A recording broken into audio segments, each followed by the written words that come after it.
Radioactive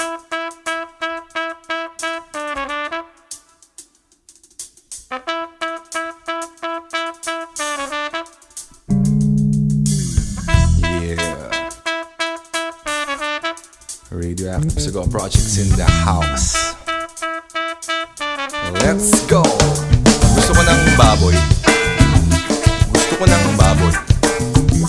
Gusto ko ng baboy, man. Alam nyo, bata pa lang ako, mahilig na talaga ako sa baboy. Lagi ako nagpapabili sa nanay ko ng baboy. Sabi ko, ma, ibili mo ako ng baboy. Yung cute, yung pink, yung maliit, yung may ribbon sa liig. Sabi ng nanay ko, bakit mo gusto magpabili ng baboy, anak? Sabi ko, dadalhin ko sa eskwela. Doon sabi ng nanay ko, hindi mo pwedeng dalhin ang baboy sa eskwela, anak. Baka magkalat lang yan doon.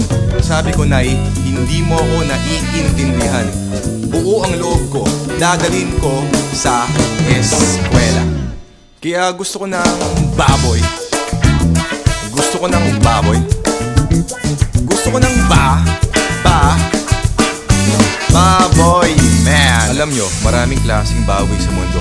May baboy na matalino, may baboy na bobo, may baboy na macho, may baboy na sexy, may baboy na bakla, may baboy na mahirap, may baboy na mayaman.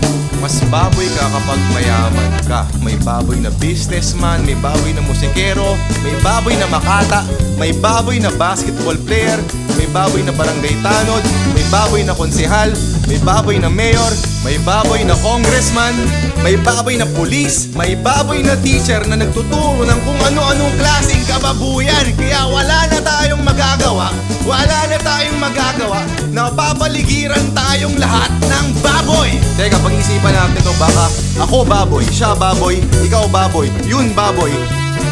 Hindi kaya baboy tayong lahat. Kaya ayoko na ng baboy.